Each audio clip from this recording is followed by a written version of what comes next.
Hello दोस्तों, मैं YouTube में आप सभी का स्वागत है। आज की वीडियो में हम लोग सीटेट दिसंबर 2024 के एग्ज़ाम्स के लिए, ठीक है, एसएसटी का जो कि फुल पीडीएफ जो है कि बहुत बेहतरीन तरीके से हम लोग आज जो है कि समाप्त करेंगे, ठीक है। यदि आप हमारे चैनल पर नए हैं तो चैनल को सब्सक्राइब जरूर कर लें ताकि हमारा हर एक आने वाला वीडियो सबसे पहले आप तक पहुँचे। जितने भी छात्र जो है कि सीटेट का जो है कि तैयारी अच्छे से नहीं कर पाए हैं उनके लिए ये वीडियो रामबाण होने वाला है दोस्तों, क्योंकि एग्ज़ाम बहुत नज़दीक आ चुका है, ठीक है। वह जो है कि वो लोग इस वीडियो को पूरा देख करके ही एग्ज़ाम हॉल में जाएँ। तो चलिए हम लोग वीडियो की शुरुआत करते हैं। तो हमारा आज का पहला टॉपिक है दोस्तों परमाणु ऊर्जा। परमाणु ऊर्जा जो है कि प्राकृतिक सौर से यानी प्राकृतिक तौर से प्राप्त रेडियो सक्रिय पदार्थ जैसे यूरेनियम और थोरियम के परमाणुओं के केंद्रक में संग्रहित ऊर्जा से प्राप्त की जाती है, ठीक है दोस्तों। वहीं बात करें परमाणु ऊर्जा के सबसे बड़े उत्पादक संयुक्त राज्य अमेरिका और यूरोप में हैं। भारत में राजस्थान और झारखंड के पास यूरेनियम के पास विशाल निक्षेप, थोरियम विशाल मात्रा में केरल के जो है कि मोनोजाइट बालू में पाए जाते हैं। चलिए नेक्स्ट है तापीय ऊर्जा।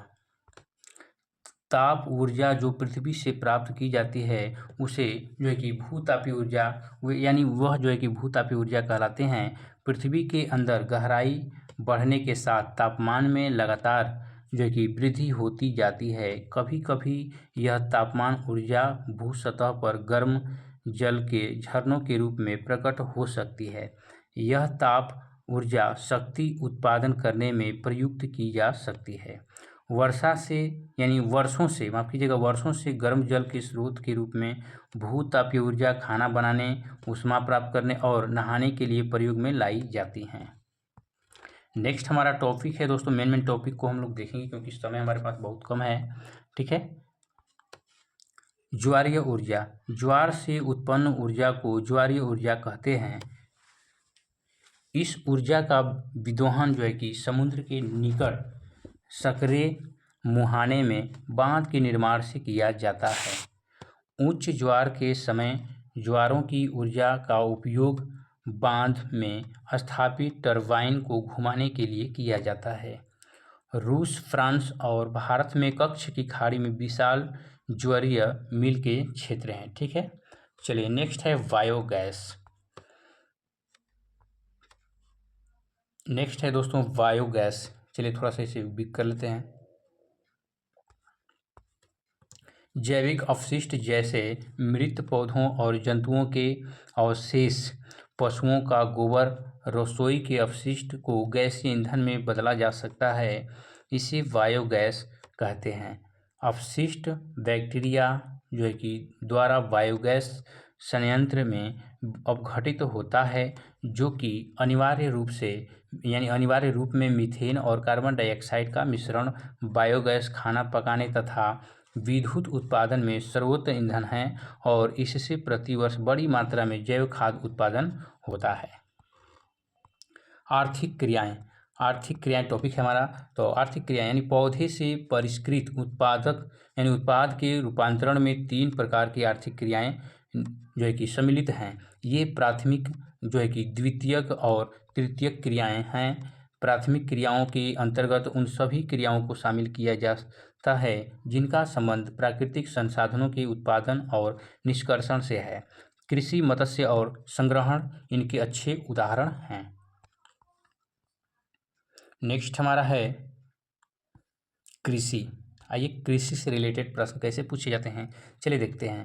कृषि एक प्राथमिक क्रिया है, ठीक है। क्वेश्चन पूछेगा कैसी क्रिया है दोस्तों, प्राथमिक क्रिया, ठीक है। चलिए फलों, सब्जियों, फूलों को उगाने और पशुधन पालने में इसमें शामिल है, ठीक है। विश्व में 50% लोग कृषि से संबंधित क्रियाओं में संलग्न हैं। भारत की 2/3 जनसंख्या अब तक कृषि पर ही निर्भर है। जिस भूमि पर फसलें उगाई जाती है उसे कृषिगत भूमि कहा जाता है, ठीक है। नेक्स्ट है जो है कि अब आइए दोस्तों यानी एग्रीकल्चर, यानी यहाँ पे देखा जाए तो दोस्तों एग्रीकल्चर कृषि मृदा की जुताई, फसलों को उगाना और पशुपालन का विज्ञान एवं कला है। इसे खेती भी कहते हैं। नेक्स्ट है सेरीकल्चर यानी रेशम उत्पादन, यानी रेशम के कीटों का वाणिज्यिक पालन यह कृषक की आय में पूरक हो सकता है। नेक्स्ट है पीसी कल्चर, यानी मत्स्य पालन जिसको बोला जाता है। विशेष रूप से निर्मित तालाबों और पोखरों में मत्स्य पालन जो है कि किया जाता है। नेक्स्ट है विटीकल्चर, यानी जो है कि द्राक्षा कृषि, यानी अंगूरों की खेती। नेक्स्ट है हॉर्टिकल्चर, यानी उद्यान की कृषि, वाणिज्यिक उपयोग के लिए सब्जियों और फूलों को फलों में उगाना। नेक्स्ट है दोस्तों कृषि यंत्र, यानी कृषि या खेती को एक तंत्र के रूप में देखा जा सकता है। इसके महत्वपूर्ण निवेश बीज, उर्वरक जो है कि नर्सरी और श्रमिक हैं। नेक्स्ट है दोस्तों जैविक कृषि। इस प्रकार की कृषि में रासायनिक खादों के स्थान पर जैविक खाद और प्राकृतिक पीड़कनाशी का उपयोग किया जाता है। ठीक है, तो फसलों का उत्पादन बढ़ाने के लिए आनुवंशिक रूपांतरण नहीं किया जाता है। नेक्स्ट है कृषि के प्रकार। तो दोस्तों कृषि के निम्नलिखित दो प्रकार होते हैं, निर्वाह कृषि और एक होता है वाणिज्यिक कृषि। आइए निर्वाह कृषि के बारे में जानते हैं। निर्वाह कृषि जो कि इस प्रकार की कृषि है, यानी कृषक परिवार की आवश्यकताओं को पूरा करने के लिए की जाती है। निर्वाह कृषि का प्रयोग जो है कि परिवार की आवश्यकताओं को पूरा करने के लिए किया जाता है। पारंपरिक रूप से कम उपज प्राप्त करने के लिए निम्न स्तरीय प्रौद्योगिकी और पारिवारिक श्रम का उपयोग किया जाता है। निर्वाह कृषि को पुनः गहन निर्वाह कृषि और आदिम निर्वाह कृषि में वर्गीकृत किया जा सकता है। नेक्स्ट है गहन कृषि, यानी गहन निर्वाह कृषि। गहन निर्वाह कृषि में एक छोटे भूखंड पर साधारण औजारों और अधिक श्रम से खेती की जाती, यानी करता है। अधिक धूप वाले दिनों से युक्त जलवायु और उर्वरक मृदा वाले खेत में एक वर्ष में एक से अधिक फसलें उगाई जा सकती हैं। चावल मुख्य फसल है, अन्य फसलों में गेहूँ, मक्का, दलहन, तिलहन शामिल हैं। नेक्स्ट है आदिम निर्वाह फसल, यानी कृषि। आदिम निर्वाह कृषि। आदिम निर्वाह कृषि में स्थानांतरित कृषि और चलवासी पशु चारण भी शामिल हैं। ठीक है, नेक्स्ट है स्थानांतरित कृषि। अमेजन बेसिन के सघन वन क्षेत्रों उष्ण कटिबंधीय अफ्रीका, दक्षिण पूर्व एशिया और उत्तरी पूर्वी भारत के भागों में प्रचलित है। ये भारी वर्षा और वनस्पति के तीव्र जो है कि पुनर्जनन वाले क्षेत्र हैं। वृक्षों को काटकर और जलाकर भूखंड को साफ जो है कि किया जाता है। तब राख को मृदा में मिलाया जाता है तथा मक्का, रतालू, आलू, बसावा जैसी फसलों को उगाया जाता है। नेक्स्ट है जो है कि स्थानांतरित कृषि विश्व के विभिन्न भागों में विभिन्न नामों से जानी जाती है। झूमिंग उत्तर पूर्वी भारत में, मिल्का मैक्सिको में, और जो है कि रोका यानी ब्राज़ील में, और लदांग मलेशिया। ठीक है, चलिए नेक्स्ट है चलवासी पशुचारण। यानी चलवासी पशुचारण सहारा के जो है कि अर्ध शुष्क और प्रदेश में मध्य एशिया और भारत के कुछ भागों जैसे राजस्थान तथा जम्मू और कश्मीर में प्रचलित हैं। इस प्रकार की कृषि में पशुचारक अपने पशुओं के साथ चारे और पानी के लिए एक स्थान से दूसरे स्थान पर निश्चित मार्गों से घूमते हैं। वाणिज्यिक कृषि में फसल उत्पादन और जो है कि पशुपालन बाजार में विक्रय हेतु किया जाता है। इसमें विस्तृत कृषि और क्षेत्र अधिक पूंजी का उपयोग किया जाता है। अधिकांश कार्य मशीनों के द्वारा किया जाता है। वाणिज्यिक कृषि में वाणिज्यिक अनाज कृषि, मिश्रित कृषि और रोपण कृषि शामिल हैं। वाणिज्यिक अनाज कृषि, ठीक है दोस्तों, में फसलें वाणिज्यिक उद्देश्यों से उगाई जाती हैं। गेहूँ, मक्का सामान्य रूप से उगाई जाने वाली फसलें हैं। उत्तर अमेरिका, यूरोप और एशिया के शीतल घास के मैदान वाणिज्यिक अनाज कृषि के लिए प्रमुख क्षेत्र हैं। ये क्षेत्र सैकड़ों हेक्टेयर के बड़े फार्मों से युक्त विरल आबादी वाले हैं। अत्यधिक ठंड वर्षाकाल को बाधित करती है और केवल एक ही फसल उगाई जा सकती है। नेक्स्ट है मिश्रित कृषि। मिश्रित कृषि में भूमि का उपयोग भोजन व चारों की फसलों उगाने और पशुपालन के लिए किया जाता है। ये यूरोप, पूर्वी संयुक्त राज्य अमेरिका, अर्जेंटीना, दक्षिण पूर्वी ऑस्ट्रेलिया, न्यूजीलैंड और दक्षिण अफ्रीका में प्रचलित है। रोपण कृषि।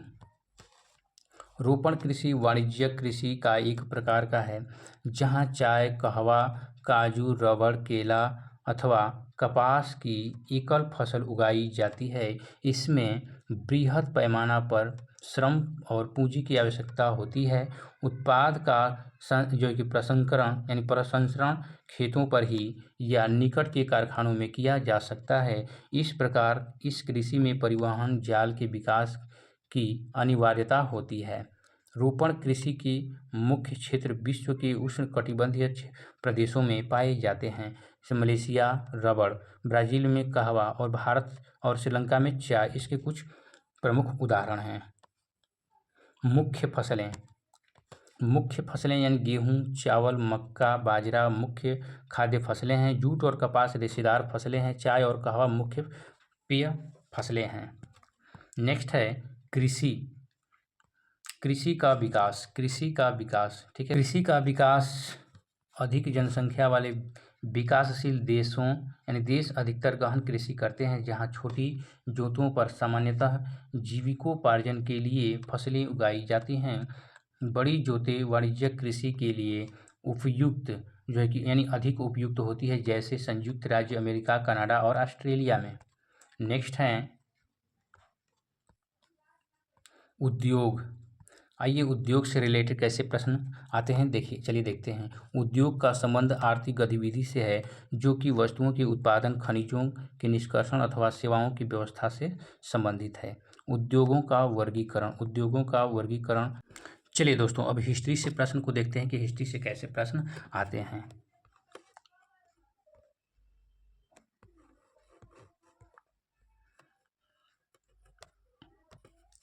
इंडिया शब्द जो है कि इंडिस से निकला है, जिसे संस्कृत में सिंधु कहा जाता है।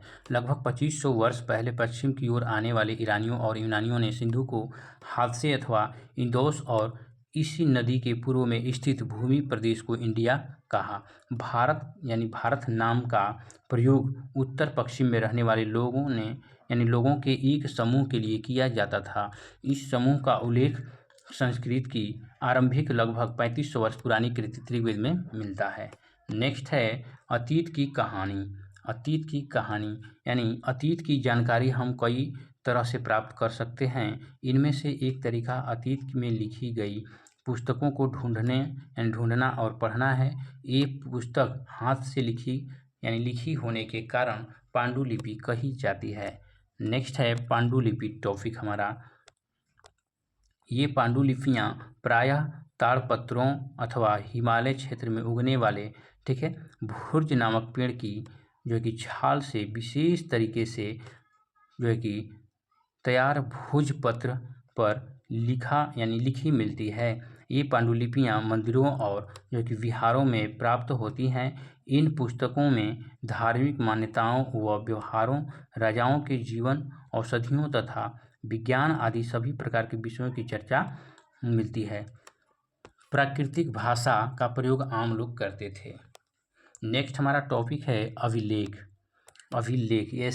ऐसे लेख पत्थर अथवा धातु जैसी अपेक्षाकृत कठोर सतहों पर उत्कीर्ण किए गए मिलते हैं। कभी कभी शासक अथवा अन्य लोग अपने आदेशों को इस तरह उत्कीर्ण जो है कि करवाते थे ताकि लोग इन्हें देख सकें, पढ़ सकें तथा उनका पालन कर सकें। अभिलेखों में शासक लड़ाइयों में अर्जित विजयों का लेखा जोखा रखा करते थे। नेक्स्ट है पुरातात्विक। पुरातात्विक वस्तुओं का अध्ययन करने वाला व्यक्ति पुरातात्विक कहलाता है। पुरातात्विक पत्थर और ईंट से बनी हुई इमारतों के अवशेषों, चित्रों तथा मूर्तियों का अध्ययन करते हैं। वे औजारों, हथियारों, बर्तनों, आभूषणों तथा सिक्कों की प्राप्ति के लिए छीन-बीन तथा खुदाई भी करते हैं। पुरातात्विक जानवरों, चिड़ियों तथा मछलियों की हड्डियां भी ढूंढते हैं। इससे उन्हें यह जानने में भी मदद मिलती है कि अतीत में लोग क्या खाते थे। आरंभिक मानव जो इस उपमहाद्वीप में 20 लाख साल पहले रहा करते थे, आज हम उन्हें अखेटक खाद्य संग्राहक के नाम से जानते हैं।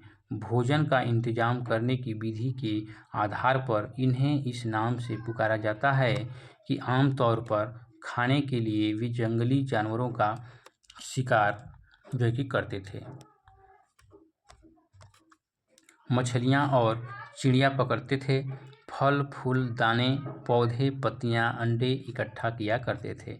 पत्थर के औजारों का उपयोग इंसान के खाने योग्य जड़ों को खोदने के लिए किया जाता था और जानवरों की खाल से बने वस्त्रों को सिलने के लिए किया जाता था। लोग गुफाओं में इसलिए रहते थे क्योंकि उन्हें बारिश धूप और हवाओं से राहत मिलती थी। ये गुफाएं नर्मदा घाटी के पास हैं।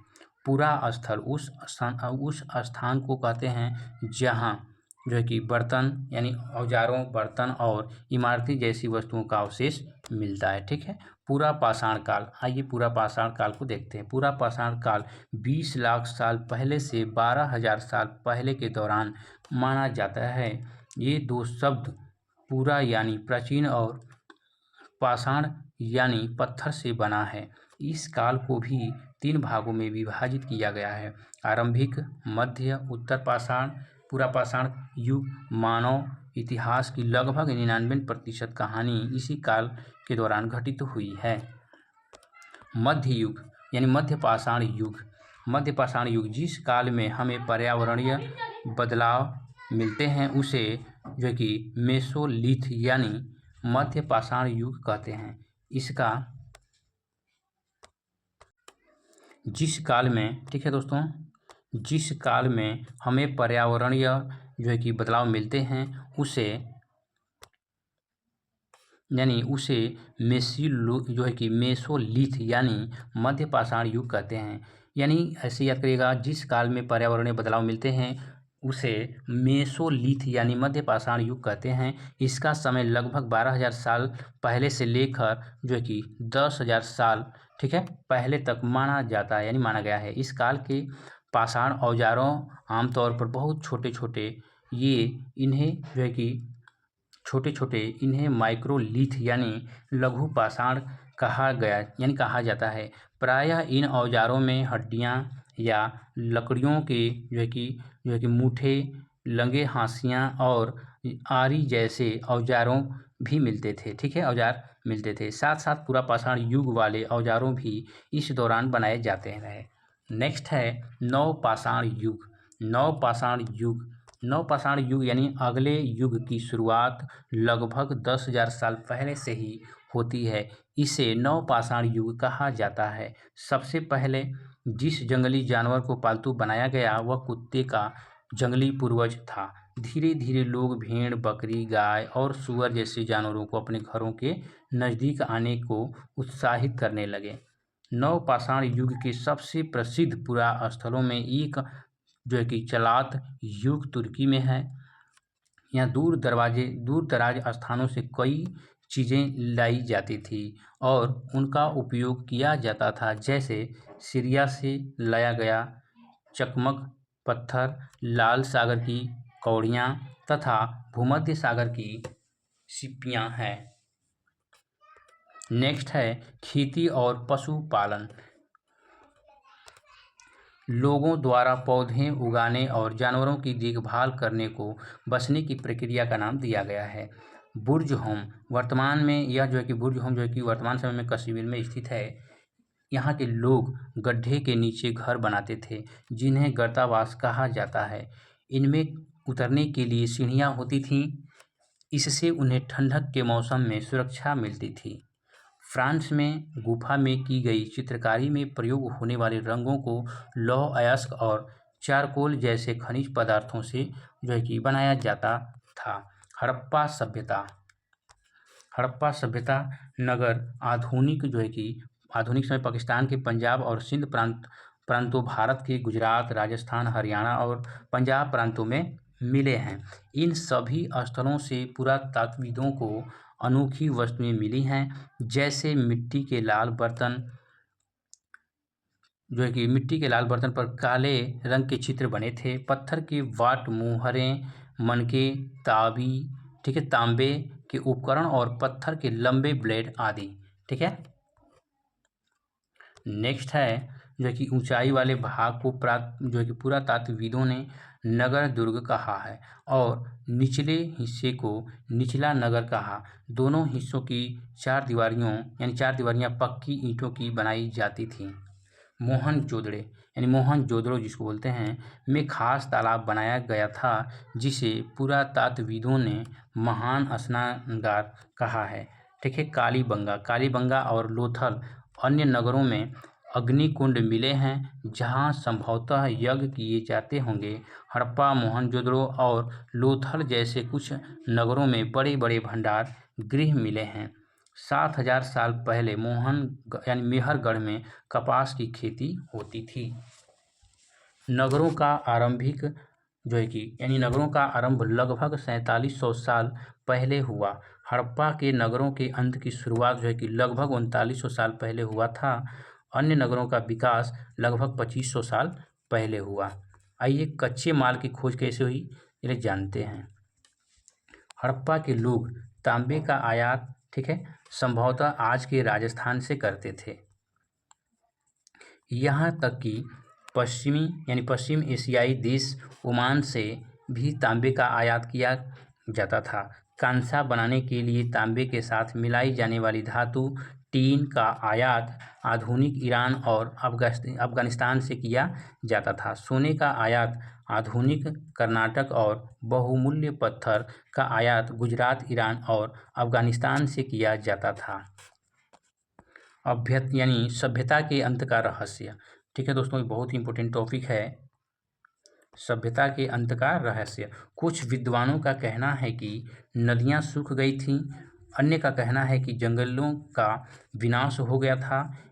इसका कारण यह हो सकता है कि ईंटें पकाने के लिए ईंधन की जरूरत पड़ती थी। इसके अलावा मवेशियों की बड़े बड़े झुंडों से चारागाह और घास वाले मैदान समाप्त हो गए होंगे। कुछ इलाकों में बाढ़ आ गई होगी, लेकिन इन कारणों से यह स्पष्ट नहीं हो पाता है कि सभी नगरों का अंत कैसे हो गया, क्योंकि बाढ़ और नदियों के सूखने का असर कुछ ही इलाकों में हुआ होगा। फ्रेयस पत्थर और शंख प्राकृतिक तौर पर पाए जाते हैं, लेकिन फ्रेयस कृत्रिम रूप से तैयार किया जाता है। बालू या स्फटिक पत्थरों के चूर्ण को गोंद में मिलाकर उनसे वस्तुएं बनाई जाती थी। उसके बाद उन वस्तुओं पर चिकनी परत चढ़ाई जाती थी। इस चिकनी परत के रंग प्रायः नीले या हल्के समुद्री हरे होते थे। ठीक है, चलिए नेक्स्ट टॉपिक है हमारा ऋग्वेद। ऋग्वेद सबसे पुराना वेद है, जिसकी रचना लगभग 3500 साल पहले हुई। ऋग्वेद में 1000 से ज़्यादा प्रार्थनाएं हैं, जिन्हें सूक्त कहा गया है। सूक्त का मतलब है अच्छी तरह से बोला गया। ऋग्वेद की भाषा प्राकृत संस्कृत या वैदिक संस्कृत कहलाती हैं। ऋग्वेद का उच्चारण किया जाता था और श्रवण किया जाता था, न कि पढ़ा जाता था। रचना के कई सदियों बाद इसे पहली बार लिखा गया। इसे छापने का काम तो मुश्किल से 200 साल पहले हुआ। ठीक है, चलिए नेक्स्ट है महापाषाण। शिलाखंड महापाषाण यानी बड़ा पाषाण पत्थर नाम से जाने जाते हैं। ये पत्थर दफन करने की जगह पर लोगों द्वारा बड़ी करीने से लगाए गए थे। ठीक है, महापाषाण कब्रें बनाने की प्रथा लगभग 3000 साल पहले शुरू हुई। यह प्रथा दक्कन, दक्षिण भारत, उत्तर पूर्वी भारत और कश्मीर में प्रचलित थी। जनपद का शाब्दिक अर्थ जन के बसने की जगह होता है। पुरातात्वविदों ने इन जनपदों की कई बस्तियों की खुदाई की है। दिल्ली में पुराना किला, उत्तर प्रदेश में मेरठ के पास हस्तिनापुर और एटा के पास अंतरजीखेड़ा इनमें प्रमुख है। खुदाई से पता चला है कि लोग झोपड़ियों में रहते थे और मवेशियों तथा अन्य जानवरों को पालते थे। वे चावल, गेहूं, धान, जौ, दालें, गन्ना, तिल तथा सरसों जैसी फसलें उगाते थे। इन पुरास्थलों में कुछ विशेष प्रकार के बर्तन मिले हैं जिन्हें चित्रित घुसर पात्र के रूप में जाना जाता है। नेक्स्ट है महाजनपद। महाजनपद करीब 2500 साल पहले कुछ जनपद अधिक महत्वपूर्ण हो गए। इन्हें महाजनपद कहा जाने लगा, अर्थात इनके चारों ओर लकड़ी, ईंट या पत्थर की ऊंची दीवारें बनाई गई थी। अतः महाजनपदों के राजा लोगों द्वारा समय समय पर लगाए गए उपहारों पर निर्भर न रहकर अब नियमित रूप से कर वसूली जो है कि करने लगे। फसलों पर लगाए गए कर सबसे महत्वपूर्ण थे क्योंकि अधिकांश लोग कृषक ही थे। प्रायः उपज का 1/6वां भाग जो है कि हिस्सा कर के रूप में निर्धारित किया जाता था, जिसे भाग कहा जाता था। ठीक है, चलिए नेक्स्ट है कृषि में परिवर्तन। कृषि में परिवर्तन। इस युग में कृषि के क्षेत्र में 2 बड़े परिवर्तन आए। हल के फाल अब लोहे के बनने लगे। अब लोहे यानी कठोर जमीन को लकड़ी के फाल की तुलना में लोहे के फाल से आसानी से जोता जा सकता था। लोगों ने धान और के पौधे का रोपण शुरू किया, अर्थात खेतों में बीज छिड़क कर धान उपजाने के बजाय धान की पौध तैयार कर उनका रोपण शुरू किया। मगध। गंगा और सोन जैसी नदियां मगध से होकर बहती हैं, यानी बहती थी। मगध में 2 बहुत ही शक्तिशाली शासक बिंबिसार तथा अजातशत्रु हुए। बिहार में राजगिरी, आधुनिक राजगिरी कई सालों तक मगध की राजधानी बनी रही। बाद में पाटलिपुत्र यानी आज का पटना को राजधानी बनाया गया है। मगध एक शक्तिशाली राज्य बन गया था। उसके नज़दीक ही वजीर राज्य था जिसकी राजधानी वैशाली थी। ठीक है, यहाँ एक अलग किस्म की शासन व्यवस्था थी जिसे गण या संघ कहते थे। बुद्ध तथा महावीर दोनों ही गण या संघ से जो है कि संबंधित थे। बुद्ध की कहानी बहुत ही इंपॉर्टेंट टॉपिक है दोस्तों, इसको ध्यान से देखें। बौद्ध धर्म के संस्थापक सिद्धार्थ थे, जिन्हें गौतम बुद्ध के नाम से जाना जाता है। उनका जन्म लगभग 2500 वर्ष पूर्व हुआ। बुद्ध क्षत्रिय थे तथा शाक्य नामक एक छोटे से घर से संबंधित थे। युवा अवस्था में ही उन्होंने जो है कि ज्ञान की खोज में उन्होंने घर के सुखों को छोड़ दिया। उन्हें बोधगया में एक पीपल के नीचे कई दिनों की तपस्या के बाद, ठीक है, कई दिनों की तपस्या की वे वाराणसी के निकट सारनाथ गए, जहां उन्होंने पहली बार उपदेश दिया। कुशीनगर में मृत्यु से पहले का शेष जीवन उन्होंने पैदल ही एक स्थान से दूसरे स्थान की यात्रा करने और लोगों को शिक्षा देने में व्यतीत किया।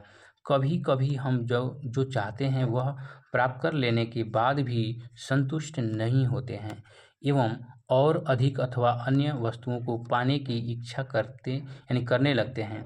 बुद्ध ने इस लिप्सा को तृष्णा कहा है। बुद्ध ने अपनी शिक्षा सामान्य लोगों की प्राकृतिक भाषा में दी।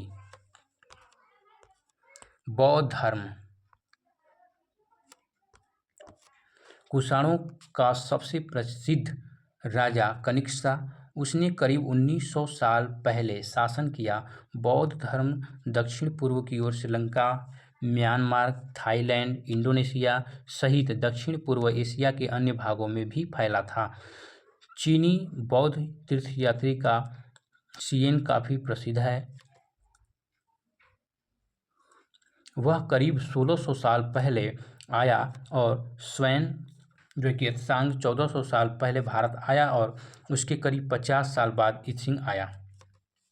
स्वयं त्सांग तथा अन्य तीर्थयात्रियों ने उस समय के सबसे प्रसिद्ध बौद्ध विद्या केंद्र नालंदा, यानी नालंदा जो फिलहाल बिहार में है, में भक्ति मार्ग की चर्चा हिंदुओं के पवित्र ग्रंथ भागवत गीता में भी की गई है। भागवत गीता महाभारत का ही एक हिस्सा है। उपनिषद उत्तर वैदिक ग्रंथों का हिस्सा था। ठीक है, उपनिषद का शाब्दिक अर्थ है गुरु के समीप बैठना। नेक्स्ट है जैन धर्म। जैन धर्म लगभग 2500 वर्ष पूर्व जैन धर्म के 24वें तथा अंतिम तीर्थकर वर्धमान महावीर ने भी अपने विचारों का प्रसार किया। वह वज्जी के संघ के लिच्छवी जो है कि कुल के एक क्षत्रिय राजकुमार थे। वे 30 वर्ष की आयु में उन्होंने घर छोड़ दिया और जंगल में रहने लगे। 12 वर्ष तक उन्होंने कठिन व एकाकी जीवन व्यतीत किया। ठीक है। वर्तमान रूप में उपलब्ध जैन धर्म की शिक्षाएं लगभग 1500 वर्ष पूर्व गुजरात में वल्लभी नामक स्थान पर लिखी गई थी। जैन शब्द जिन शब्द से जो है कि निकला है, जिसका अर्थ है विजेता। जैन तथा बौद्ध धर्म जिस समय लोकप्रिय हो रहे थे, लगभग उसी समय ब्राह्मणों ने आश्रम व्यवस्था का विकास किया। महावीर ने अपनी शिक्षा प्राकृत में दी। संघ की बात करें तो महावीर, ठीक है, तथा बुद्ध दोनों का ही मानना था कि घर का त्याग करने पर ही सच्चे ज्ञान की प्राप्ति हो सकती है। ऐसे लोगों के लिए उन्होंने संघ नामक संगठन बनाया, जहां घर का त्याग करने वाले लोग का एक साथ रह सकें। ठीक है। संघ में रहने वाले लोग बौद्ध भिक्षुओं के लिए बनाए गए नियम जो है कि विनय पिटक नामक ग्रंथ में भी मिलते हैं। नेक्स्ट है एक साम्राज्य। हम जिन सिरों के चित्र रुपये पैसों पर देखते हैं, उनका एक लंबा इतिहास है। उन्हें पत्थरों को काटकर बनाया गया और फिर उन्हें सारनाथ में एक विशाल स्तंभ पर स्थापित किया गया था। अशोक जिस साम्राज्य पर शासन करते थे, उसकी स्थापना उनके दादा चंद्रगुप्त मौर्य ने लगभग 2300 साल पहले की थी। चाणक्य या कौटिल्य नाम के एक बुद्धिमान व्यक्ति ने चंद्रगुप्त की सहायता की थी। वंश जब एक ही परिवार के कई सदस्य एक के बाद एक राजा बनते हैं, तो उन्हें एक ही वंश कहा जाता है। मौर्य वंश में 3 महत्वपूर्ण राजा हुए: चंद्रगुप्त मौर्य, उसका बेटा बिंदुसार और बिंदुसार का पुत्र अशोक। मेगास्थनीज चंद्रगुप्त के दरबार में पश्चिम एशिया के यूनानी राजा सिलूकस निकेटर का राजदूत था। मौर्य साम्राज्य से रिलेटेड जानकारी, मौर्य साम्राज्य जो है कि मौर्य साम्राज्य के उभरने से थोड़ा पहले, लगभग 2400 वर्ष पहले, चीन में जो है कि सम्राटों ने चीन की दीवार का निर्माण शुरू किया। इसे बनाने का उद्देश्य उत्तरी सीमा की पशुपालक लोगों से रक्षा करना था। अगले 2000 वर्षों तक इस दीवार का निर्माण कार्य चलता रहा। क्योंकि साम्राज्य की सीमाएं बदलती रहीं, यह दीवार लगभग 6400 किलोमीटर लंबी है। हर 100 से 200 मीटर की दूरी पर इस पर जो है कि निगरानी के लिए बुर्ज बने हुए हैं। नेक्स्ट है अशोक मौर्य वंश का सबसे प्रसिद्ध शासक था। ठीक है। वह ऐसे पहले शासक था, ठीक है, जिन्होंने अभिलेखों द्वारा जनता तक अपने संदेश पहुंचाने की कोशिश की। अशोक के ज़्यादातर अभिलेख प्राकृतिक भाषा और ब्राह्मी लिपि में हैं। धम्म संस्कृत शब्द का धर्म का प्राकृतिक रूप है। कलिंग तटवर्ती उड़ीसा का प्राचीन नाम है। अशोक बुद्ध के उपदेश से भी प्रेरित हुए थे। अशोक ने धम्म के विचारों को प्रसारित करने के लिए सीरिया, मिस्र, जो है कि ग्रीस तथा श्रीलंका में भी दूत भेजे। गांवों में रहने वाले लोग तमिल क्षेत्र में बड़े जो है कि भूस्वामियों को, ठीक है, वेल्ला, साधारण हलवाहों को ऊंड़वार और भूमिहीन मजदूर दास, कैंडेसियार और आदि माई कहलाते थे। गांव का प्रधान व्यक्ति ग्राम भोजक कहलाता था। अक्सर एक ही परिवार के लोग इस पद पर कई पीढ़ियों तक बने रहते थे, यानी कि यह पद आनुवंशिक था। ग्राम भोजकों के अलावा अन्य स्वतंत्र जो है कि कृषक भी होते थे, जिन्हें गृहपति कहा जाता था। ठीक है। आइए जातक से रिलेटेड टॉपिक को देखते हैं। जातक वो कहानियाँ हैं जो आम लोगों में प्रचलित थी। बौद्ध भिक्षुओं ने इनका जो है कि विवरण संकलन किया। जातक में प्राचीन शहरों के बारे में वहाँ गए नाविकों तथा यात्रियों के विवरणों द्वारा भी पता चलता है। आहत सिक्के सामान्यतः आयताकार और कभी कभी वर्गाकार या गोल होते थे। ये या तो धातु के चादर को काटकर या धातु के चपटे गोलियों यानी गोलिकाओं से बनाए जाते थे। इन सिक्कों पर कुछ लिखा हुआ नहीं था, बल्कि इन पर कुछ चिन्ह ठप्पे से बनाए जाते थे, इसलिए ये आहत सिक्के कहलाए। ये सिक्के उपमहाद्वीप के लगभग अधिकांश हिस्सों में पाए जाते हैं और इसे यानी ईसा की आरंभिक सदियों तक ये प्रचलन में रहे हैं। नेक्स्ट है सिक्का यानी सिक्के यानी कॉइन जिसको बोलते हैं। चांदी या सोने के सिक्कों पर विभिन्न आकृतियों को आहत कर बनाए जाने के कारण इन्हें आहत सिक्का कहा जाता था। मथुरा एक धार्मिक केंद्र भी रहा है। यहाँ बौद्ध विहार और जैन मंदिर हैं। यह कृष्णा भक्ति का एक महत्वपूर्ण केंद्र था।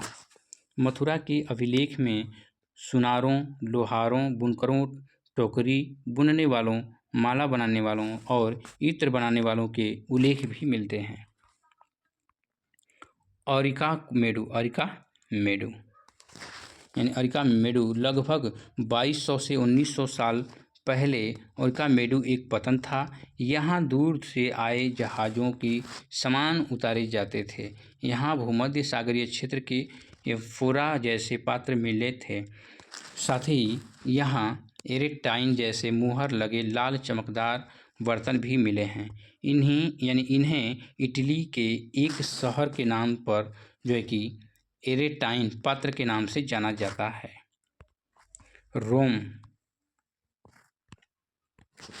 रोम एक बहुत बड़े साम्राज्य की राजधानी थी।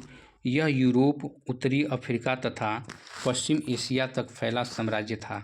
इसके सबसे महत्वपूर्ण शासकों में से एक ऑगस्टस ने करीब 2000 साल पहले शासन किया था। उसने कहा था कि रोम ईंटों का शहर था।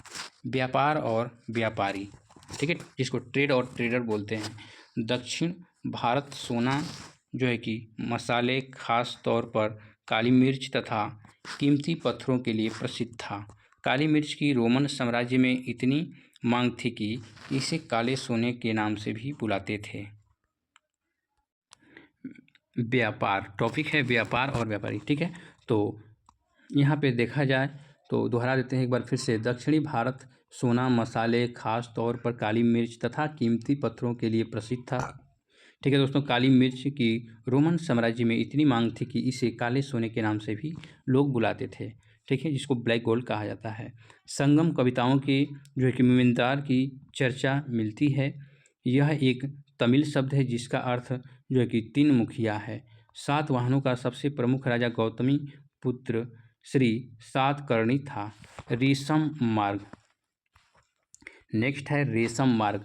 रेशम बनाने की तकनीक का आविष्कार सबसे पहले चीन में करीब 7000 साल पहले हुआ था।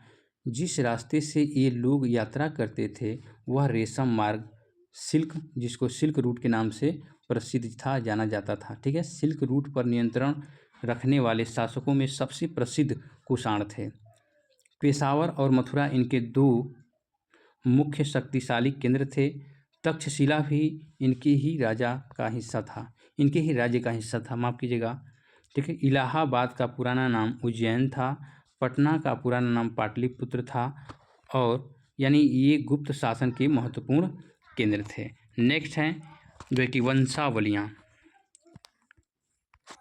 चंद्रगुप्त, ठीक है, चंद्रगुप्त गुप्त वंश के पहले शासक थे जिन्होंने महाराजधिराज जैसी बड़ी उपाधि धारण की। समुद्रगुप्त ने भी यह उपाधि धारण की। कवि का जो कि कालिदास, खगोल शास्त्री आर्यभट्ट उनके दरबार में थे। हर्षवर्धन तथा हर्षचरित, राजा हर्षवर्धन जिन्होंने करीब 1400 साल पहले शासन किया, उनके दरबारी, ठीक है, उनके दरबारी कवि वाणभट्ट ने संस्कृत में उनकी जीवनी हर्षचरित लिखी है। चीनी यात्री यानी चीनी तीर्थयात्री स्वयं त्सांग काफ़ी समय के लिए हर्ष के दरबार में रहे थे।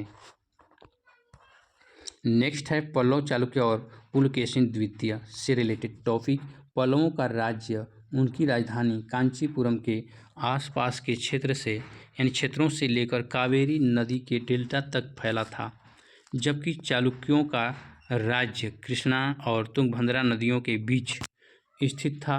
चालुक्यों की राजधानी हॉल थी। यह एक प्रसिद्ध यानी प्रमुख व्यापारिक केंद्र था।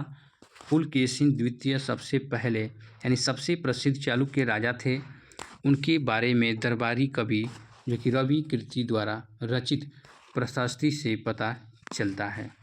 शेष क्वेश्चन जो है कि नेक्स्ट वीडियो में हम डाल दे रहे हैं, ठीक है दोस्तों, ताकि वीडियो लॉन्ग ना हो। तो मिलते हैं नेक्स्ट वीडियो में।